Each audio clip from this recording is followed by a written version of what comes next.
pelo Congresso em si, mas sim devido a alguns empecilhos, alguns contratempos, não se foi possível ministrar essa aula. Mas hoje vamos conversar com os irmãos sobre este tema desta aula, que é a lição de número 5, que o tema eu já disse para os irmãos: Jesus Cristo e este crucificado, a mensagem do apóstolo Paulo. Nessa lição desse trimestre do quarto trimestre de 2020, nós estamos trabalhando a temática Paulo, a vida do apóstolo Paulo, bem como a sua biografia, a sua mensagem, a sua relevância e a sua importância para as Escrituras Sagradas. Alguém certa feita mencionou, dizendo o que seria os evangelhos sem as cartas, sem as epístolas de Paulo. Paulo esclarece muita coisa, Paulo traz muita lucidez ao evangelho, uma vez que o evangelho no seu nascedouro, alguns irmãos convertidos queriam voltar ao evangelho para o rudimento, voltar para a questão do judaísmo.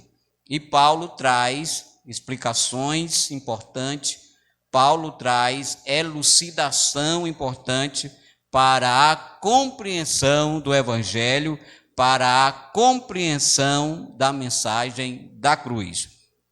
Então a nossa lição, o nosso texto áureo, que encontra-se em 1 Coríntios capítulo 1, versículo 23, nos diz assim: mas nós pregamos a Cristo, que é escândalo para os judeus e loucura para os gregos.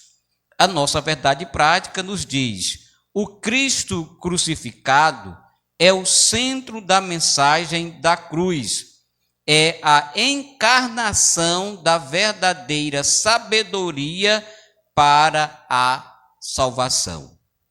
Amados, pouco tempo atrás, conversando com o irmão Pedro Pereira, um veterano da Assembleia de Deus, um senhor já de idade, diácono e auxiliar lá do Templo Central, ele é uma das pessoas que defendem a ideia de que, baseado na grande comissão, ele disse que Jesus não nos mandou pregar o Velho Testamento.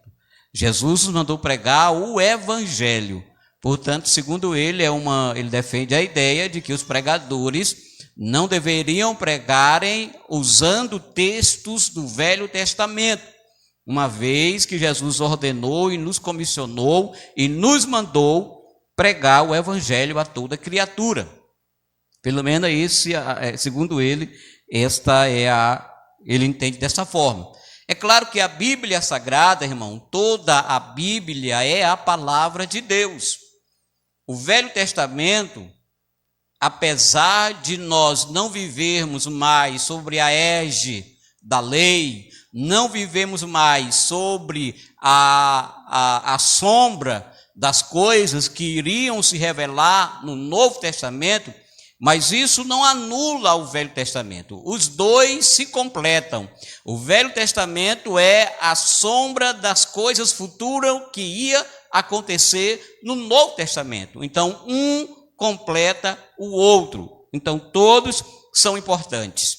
Mas a mensagem de Paulo, só olhando para a lição, a mensagem que Paulo pregou e que nos deixou, é uma mensagem cristocêntrica, ou seja, Cristo está no centro da mensagem. Irmãos, olhando hoje para o contexto, eu abro um parênteses aqui para dizer que eu acho bonito quem prega e se prende apenas no passado, que prega narrando, contando a história da Bíblia. Eu acho bonito. E que não contextualiza com a realidade que vivemos. Deus não me deu essa graça de pregar assim, de pregar narrando as histórias da Bíblia. Não, sempre eu prego contextualizando com a nossa realidade. Porque a Bíblia não é um livro morto, a Bíblia é um livro vivo.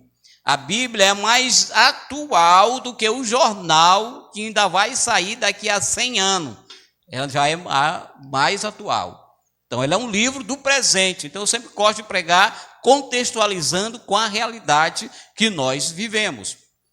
Quando, por exemplo, a mensagem de Paulo, eu estou dizendo para os irmãos que ela é cristocêntrica. É Cristo como objetivo e como alvo. Se hoje nós formos olhar, se os irmãos não se atentarem muito para as mensagens que nós vemos hoje no mercado, porque o evangelho, infelizmente, virou mercado. Não que o evangelho virou, perdão, não é essa a frase, mas que as pessoas, usando de má fé, transformaram o evangelho em um mercado de vendas, em um mercado de compras, aonde a mensagem tem que agradar agradar o que o ouvinte quer ouvir. A mensagem de hoje, a mensagem ela tem que ser voltada, direcionada para que o ouvinte quer ouvir. Se o ouvinte quer uma mensagem de alta ajuda, então o pregador tem que pregar aquela mensagem de alta ajuda. Se o ouvinte quer uma mensagem de triunfalismo, então o pregador centra, se eles verem que é aquilo que dá plateia, é aquilo que dá gente, é aquilo que dá ajuntamento de gente, então o pregador prega a mensagem triunfalista e esquece totalmente de Cristo. Mas a mensagem do evangelho tem que ser uma mensagem cristocêntrica. Aí eu me lembro, certa feita, pregando em uma congregação que a gente trabalhou, a mensagem forte, uma mensagem mesmo de exortação, e tinha pessoas descrentes no culto. Eu até brinquei, depois de uma mensagem dessa, vocês querem aceitar Jesus como Salvador, e para nossa alegria, nossa felicidade, o marido e a esposa, né, aceitaram a Jesus depois de uma mensagem impactante. Porque, irmão, a mensagem tem que ser essa. Nós não devemos nos esquivar e nos fugir de pregar. Qual era a mensagem de João Batista, irmãos? Como é que João Batista tratava os seus ouvintes, tratando de uma sociedade totalmente corrompida, de uma sociedade totalmente dominada pelo pecado? Se naquela época de João Batista a sociedade já vivia dominada pelo pecado, imaginemos hoje como está a nossa sociedade. Então a mensagem de hoje, nós temos que pregar a mensagem que confrontem o pecado. Mensagem que não confronta pecado, infelizmente não é uma mensagem cristocêntrica. Porque Cristo, a mensagem dele é a mensagem que confrontava diretamente o pecado. Olha a mensagem de João Batista, o que ele dizia? Arrependei, raça de víboras. Quem vos ensinou a fugir da ira? Porque mensagem, irmãos, eu já até disse para os irmãos aqui, digo de novo, no início da minha fé, não sou pregador, ainda estou me aperfeiçoando, ainda estou buscando a graça de Deus para ser um pregador. Mas no início da minha fé, eu me martirizava, eu tentava de pregar, eu saía, eu ia, ficava remoendo, né? O pessoal diz que o boi, ele come durante o dia e à noite ele fica remoendo o que ele comeu durante o dia. Assim fazia eu, ia para casa e ficava à noite remoendo. Meu Deus, mas eu preguei, a mensagem eloquente e tal, e o povo não deram glória a Deus, o povo não fizeram nenhuma reação de alegria, de avivamento. E aí quando isso não acontece, geralmente os pregadores começam a atacar os ouvintes. Eles dizem, irmão, você não comeu hoje, irmão, dê uma glória a Deus, você está com fome, você não jantou em casa. Crente que não dá glória a Deus está com defeito de fábrica, crente que não faz isso. E aí um tempo Deus falou comigo, hoje eu já observo o contrário. Se você sair daqui e não der um glória a Deus na mensagem que eu pregar, mas você estiver atento, ouvindo atentamente tudo que eu estou falando, eu saio, eu fico satisfeito, porque eu sei que você estava ouvindo e alguma coisa você vai tirar de proveito. Embora não tenha toda a mensagem, mas algo vai ser de proveito para a sua vida. Então, eu deixei mais essa tônica de querer, de satisfazer o meu ego, de ouvir a igreja pregar e a igreja se avivar e a igreja se alegrar. Não, isso aí quem faz não sou eu. Eu sou chamado a pregar o evangelho. Você é chamado a pregar o evangelho. E se o Espírito Santo quiser trabalhar na vida do irmão e durante a mensagem ele se alegrar e pregar e glorificar a Deus, que ele tenha liberdade para fazer isso no culto. Então eu me acalmei, Deus trouxe isso no meu coração e eu me acalmei mais sobre isso. Mas de vez em quando você vê por aí pregador dessa natureza, né? Querendo por força avivar a igreja. Não é o pregador que aviva a igreja. Quem aviva a igreja é a mensagem. Uma vez que porque a mensagem, irmão, ela é de mão dupla. Assim como eu tenho um compromisso de estar aqui diante de Deus, de orar, de apresentar a Deus o culto à noite, para que o Senhor venha abençoá-lo, também você que vem para o culto, também é sua obrigação também, o seu dever também, vir com o espírito de adorador e dizer: Senhor, usa o pregador, usa o cantor, usa conforme a tua vontade, né? Então, as mensagens que nós temos visto hoje, infelizmente, aí, são essas mensagens que fogem totalmente do padrão estabelecida por Cristo, do padrão estabelecida para a igreja. Mas Paulo tem a sua mensagem em todas as cartas, é a mensagem cristocêntrica. E Paulo começa trazendo a mensagem de Paulo. Você pode ver, irmãos, que eram mensagens simples. A mensagem simples. E é mensagem impactante. Porque Paulo, nas suas mensagens, ele aborda, no mínimo aqui, ele aborda a humanidade de Cristo. Uma mensagem para ser cristocêntrica, ela tem que abordar a humanidade de Cristo, a divindade de Cristo e a messianidade de Cristo. Então, a mensagem que não aborda essas três características, esses três aspectos, a humanidade de Cristo, a divindade e a messianidade, infelizmente, não é uma mensagem cristocêntrica. Paulo pregava sobre a humanidade de Cristo, que nasceu de uma mulher, mas vindo à plenitude dos tempos, Deus enviou seu filho, nascido de uma mulher, nascido sob a lei, conforme está em Gálatas, capítulo 4, verso 4, possuía um corpo, porque ele habita corporalmente, porque nele habita corporalmente toda a plenitude e toda a divindade. Colossenses capítulo 2, versículo 9. E foi chamado literalmente de homem. Aí o texto sagrado de Romanos 5,15 vai dizer: muito mais a graça de Deus e o dom pela graça que é de um só homem, Jesus Cristo.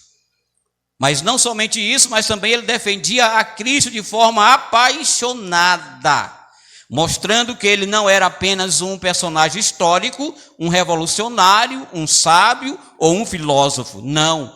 Paulo exaltava a superioridade de Cristo, mostrando que ele era mais excelente do que todos os homens.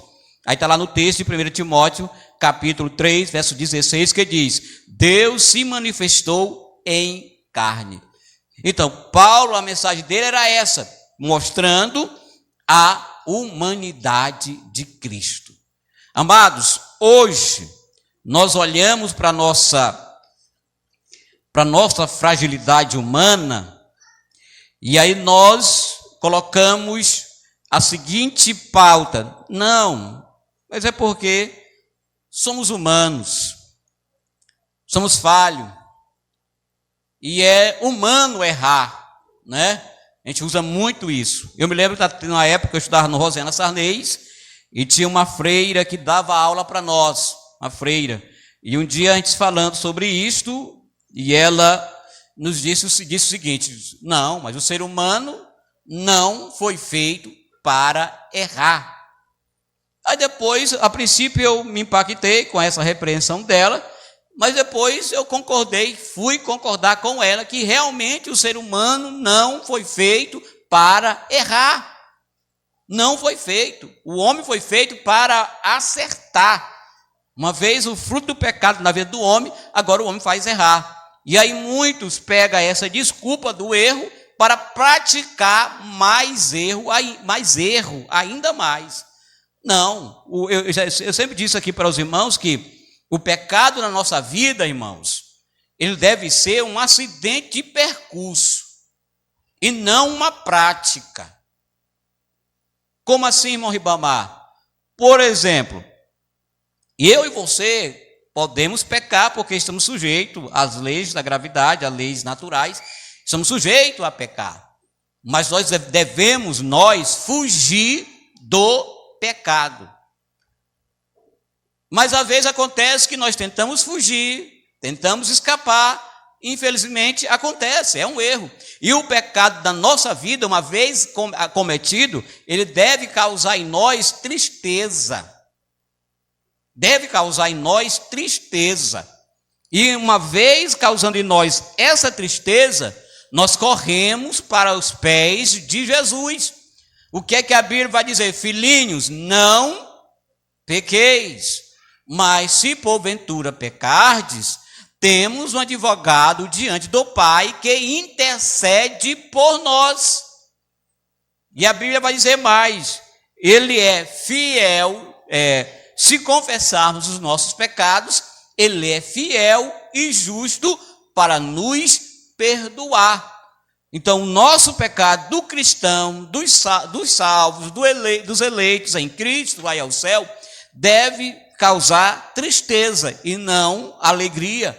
Diferente aí do mundo, que as pessoas pecam, se lambuzam no pecado, correm para cima do pecado, com ele se cumpre o que a Bíblia, não sei se tem um texto, não me recordo agora, em que diz que as pessoas correm para o pecado. Em vez de correr com medo do pecado, ou se afastar do pecado, corre para o pecado. E aqui nesse texto de Paulo, irmão, abordando a mensagem cristocêntrica, abordando a humanidade de Cristo, porque a Bíblia vai dizer que ele era o quê? 100% homem e 100% Deus. Então, como homem, irmão Flávio, Jesus sentiu as mesmas angústias que nós. Por que ele sentiu isso? Para nos entender, para nos compreender, porque ele também sentiu. Os sentimentos mais diversos que nós, como seres humanos, também sentimos. Jesus lutou nas lutas corporais, nas lutas do dia a dia, ele lutou não como Deus, mas como um homem. Como um homem, ele sentiu na pele a fragilidade humana. Mas a Bíblia vai dizer que em tudo ele não pecou. A Bíblia vai dizer que Cristo foi tentado em tudo, mas não pecou. Louvado seja Deus. Então, essa humanidade de Cristo, é interessante nós entendermos isso e compreendermos. A segunda característica da mensagem que Paulo abordava, irmãos, Paulo abordava a divindade de Cristo. Ademais de pregar a humanidade de Cristo, Paulo também pregava a sua divindade. E um texto que ilustra nitidamente as duas naturezas de Cristo, nos sermões escritos, Paulino, é o de Filipenses 2, capítulo 5 ao 11. Nele vemos o Deus que se fez homem, sem deixar de ser Deus. E o homem que recobrou a glória divina, sem deixar de ser homem. Louvado seja Deus. Então, Paulo abordou esses aspectos. Além disto, além dessa mensagem cristocêntrica de Paulo, ele também abordou a messianidade de Jesus. Ou seja, amado, Paulo revelou a superioridade de Cristo e as provas da sua divindade iluminaram a mente de Paulo. Que mudança radical esta descoberta provocou neste homem. Poucos dias antes, isso seria considerado para ele uma blasfêmia, porque isso antes dele se converter, antes dele ter um encontro com Cristo. Mas agora, porém, Paulo via como um verdadeiro, incontestável, pela qual ele daria a sua própria vida. O apóstolo Paulo, amados irmãos, durante todo o seu ministério, aonde quer que chegasse, procurava demonstrar pelas Escrituras que Cristo era o Verbo encarnado. E aqui a Bíblia, irmão, tem uma diferença de encarnação e reencarnação. Na Bíblia não tem reencarnação. Na Bíblia tem encarnação, que é totalmente, duas palavras que se parecem, mas são totalmente diferentes. Alguém poderia dizer o que é reencarnação? Morrer.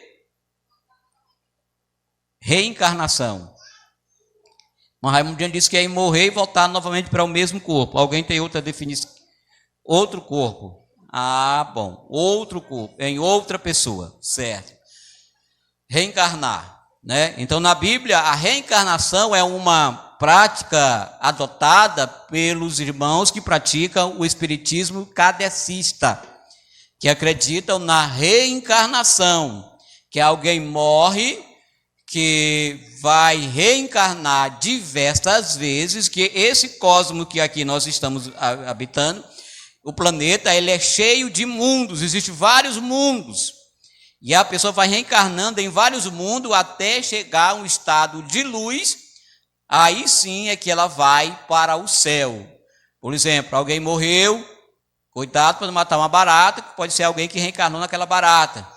Não mate um gato, um cachorro, uma coisa semelhante, porque pode ser alguém que morreu e reencarnou naquela criatura. Então isso é reencarnação. E encarnação é o que a Bíblia diz: o Verbo de Deus se fez carne e habitou no meio dos homens. Então Paulo abordava esta messianidade de Jesus Cristo, essa superioridade, né? E a prova disso está lá quando ele diz no capítulo 1, verso 23 de 1 Corinto, que ele vai dizer,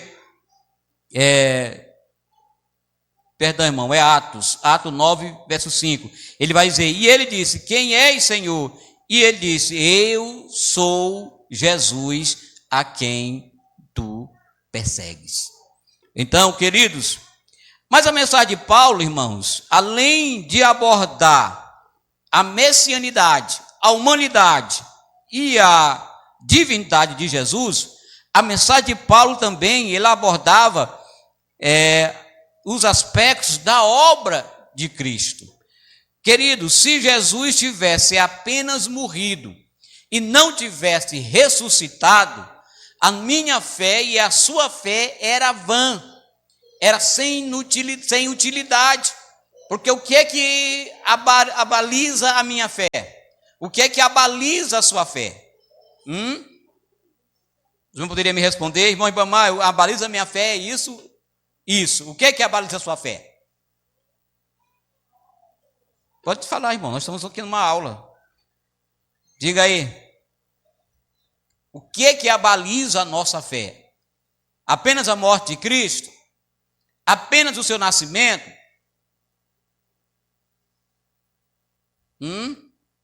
Eu creio que não. Se Jesus tivesse nascido, irmão Flávio, vivido, morrido, mas se ele não tivesse ressuscitado, ele não teria cumprido os seus propósitos aqui na terra de render a alma do homem, de render a humanidade. Então, o que abaliza, amados irmãos, a minha fé e a sua fé, o que nos abaliza é, sem sombra de dúvida,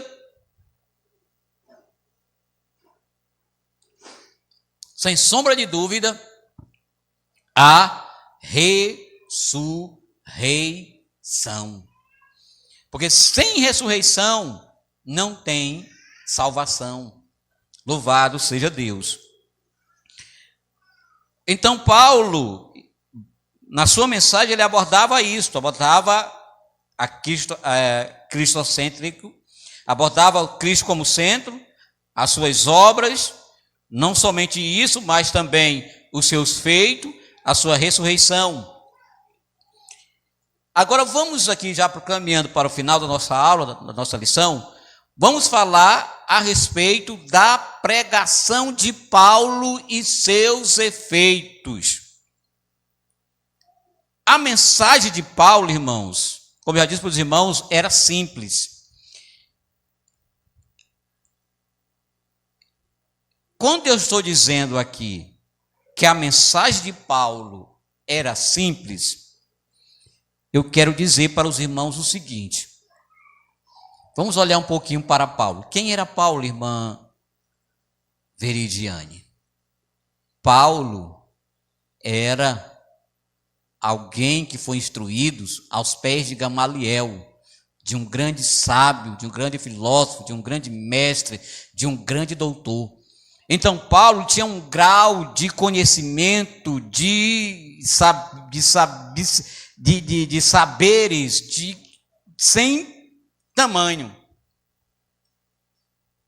Mas o texto diz que a mensagem dele era simples.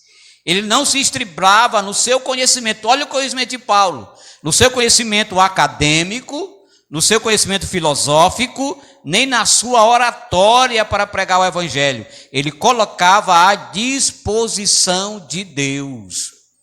É por isso, irmãos, aqui que eu digo, sempre tenho dito aqui para os irmãos, Deus chama a nós, embora nós não sabemos de nada, mas Ele nos chama e nos capacita. E a mensagem que nós devemos pregar é uma mensagem simples, mas sobre a unção e a graça de Deus. É por isso que as mensagens hoje estão desvirtualizadas, porque o homem quer enfeitar demais. As logias querem enfeitar demais. As teologias, as guias, os cursos e mais isso e mais aquilo. E muitas vezes isso traz prejuízo, em vez de ajudar, traz prejuízo. Porque o homem que demonstrar o seu próprio conhecimento, o homem que demonstrar a sua própria capacidade. E as coisas de Deus, irmã Francisca, é espiritual. Se discerne espiritualmente. Só o meu conhecimento não vale. Só o seu conhecimento não vale. Só a sua capacidade não vale. Ela vai valer, irmão Flávio, quando ela está munida com a graça de Deus. O que é que Jesus nos orienta, nos convida, quando Ele nos diz o texto sagrado? Crescei, primeiramente, onde? Na graça. E depois, irmã Lucilene, no conhecimento. Então, os dois, irmão Flávio, têm que andar juntos. Graça e conhecimento. Conhecimento sem graça é farisaísmo. Eu já tive, como é triste você ouvir alguém que só tem o conhecimento e que não tem a graça. Alguém certa feita falando do nosso pastor presidente, pastor Raposo, e dizendo que ele não tinha tanto conhecimento em relação a um outro pastor, que esse outro pastor deveria estar na presidência da SEADEMA, porque tinha mais conhecimento. Eu digo, talvez você possa ter razão no seu comentário, mas no entanto nosso pastor ele não tenha tanto conhecimento, mas ele tem a graça, ele tem a graça de Deus na vida dele. E aí aqui em Bacabal você tem uma noção, eu já disse por aqui, mas teve uma época desses movimentos de poder que existiam por aí, e alguém que me disse foi uma irmã conceituada, essa irmã não é de conversa, que foram sentar para organizar a festa e mencionaram o nome do pastor para pregar, do pastor Raposo, convidar para pregar, e alguém se levantou e disse, não, o pastor Raposo não serve para pregar. Olha só, irmã Mocinha, a que ponto estão chegando? A que ponto estamos vivendo? Por que alguém, pastor, não serve para pregar, o pastor Raposo? Porque a mensagem do pastor Raposo é uma mensagem cristocêntrica e cheia da graça de Deus. Louvado seja o nome do Senhor. Eu gosto de ir ao Templo Central de segunda-feira para ouvi-lo, porque a mensagem dele tem graça. É uma mensagem simples, não é uma mensagem de eruditos, não é uma mensagem filosófica, não, é uma mensagem cristocêntrica, cheia da graça de Deus. Louvado seja o nome do Senhor nosso Deus. E é assim que tem que ser a mensagem do Evangelho, mensagem cheia de graça, de sabedoria e de conhecimento. E finalizando, queridos irmãos, quero só conceituar rapidinho aqui o significado da mensagem da cruz. Irmão, a mensagem nossa, que nós pregamos, tem que ter mensagem de cruz. Eu não sei se eu disse aqui para os irmãos quando eu cheguei aqui, mas sempre para as outras congregações, eu sempre digo, vocês estão recebendo um João Batista. Veio para cá, para a congregação, um João Batista. Eu sei falar só de céu. Sei pregar só sobre céu. Não me espere muito mensagem de alta ajuda que eu não tenho. Tenho mensagem de céu. Louvado seja o nome do Senhor. Então, o significado da mensagem da cruz, pelo menos podemos enumerar aqui, é muito, mas eu quero falar apenas de 3 ou 4. A mensagem da cruz deve falar de substituição pelos pecados. A mensagem da cruz deve falar de sofrimento vicário. A mensagem da cruz deve falar de mediação entre Deus e o homem. A mensagem da cruz deve falar de redenção de pecado. A mensagem da cruz deve falar de reconciliação com Deus. Se não falar, não é mensagem da cruz. A mensagem da cruz deve falar de propiciação para com Deus. A mensagem da cruz deve falar de julgamento e distribuição do princípio do pecado e de seus frutos. Mensagem da cruz que não fala sobre a punição de pecado, não é mensagem da cruz. A mensagem da cruz, irmãos, deve falar de perdão. A mensagem da cruz deve falar de juízo divino. Louvado seja o nome do Senhor. A mensagem da cruz deve falar de expiação de pecados. Todos que eu estou falando para os irmãos tem referência bíblica, mas por questão de tempo não estou citando para meus irmãos. A mensagem da cruz deve falar de derrota dos poderes das trevas.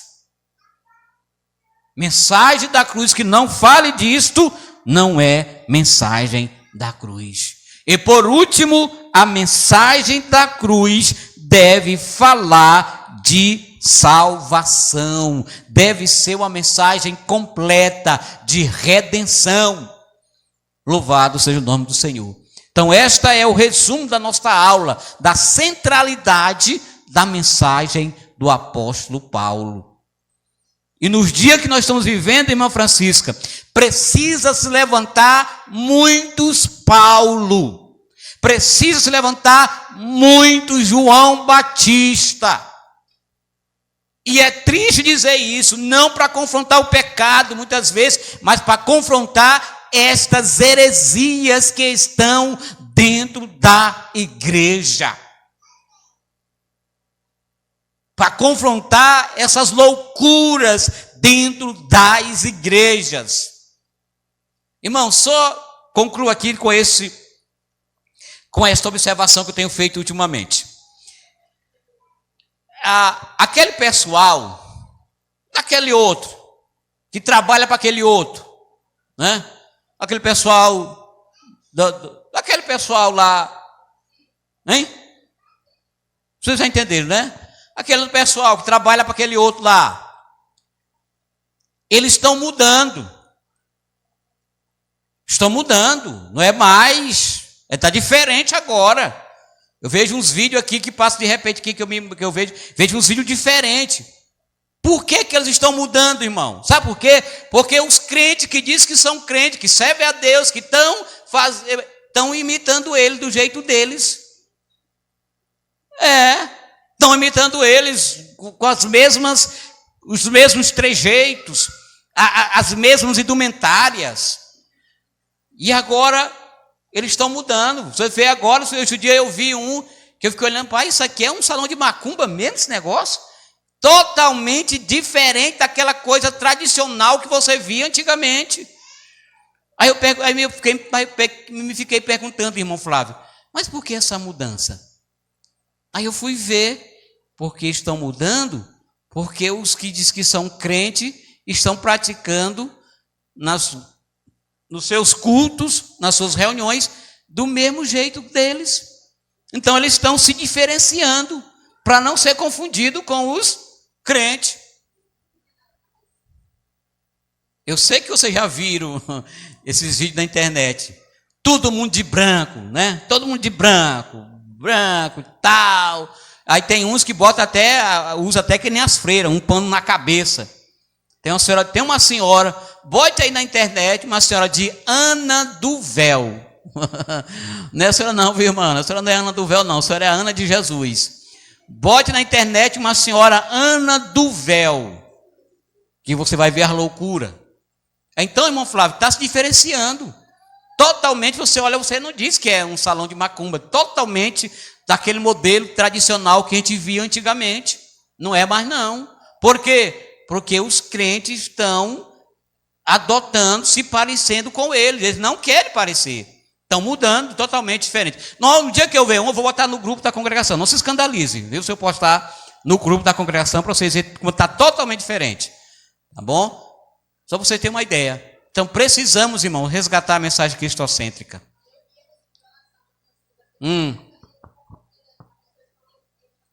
Era, irmãzinha.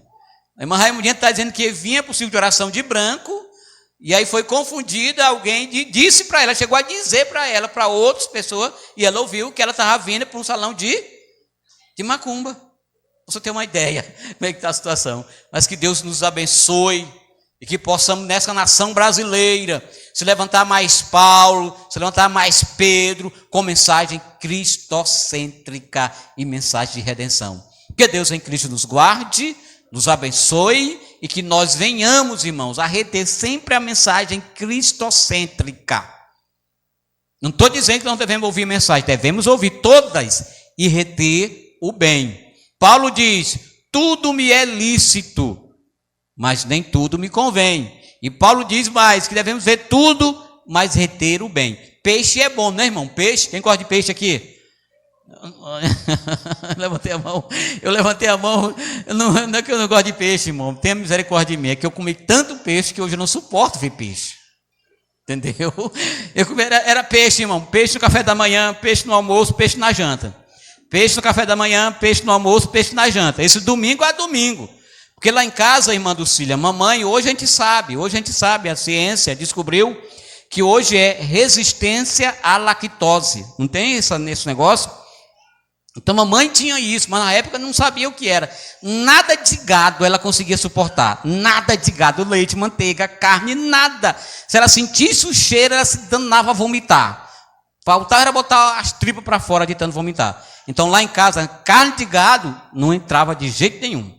Aí não morava no interior, aí no interior era só peixe, não era só coça, moramos só. Em toda a minha vida, irmão, eu tenho um registro de morar só em beira de rio.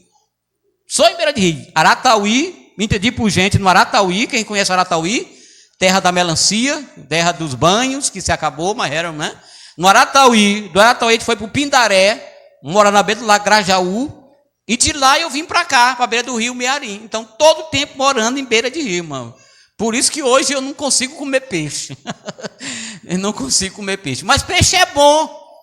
Mas se não tiver cuidado, você vai morrer engasgado com a espinha do peixe. O meu avô, irmão, o meu padrasto, eu ficava impressionado.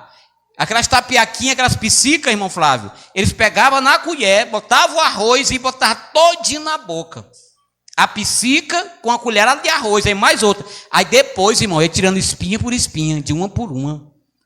Eu ficava assim, olhando para aquela arrumação, não se engasgava não. Então devemos ter essa prática, irmão, de comer, de ver a palavra e não se entalar com as espinhas. e filtrar aquilo que é importante, aquilo que é necessário para o nosso crescimento. Que Deus nos abençoe e nos guarde no seu amor.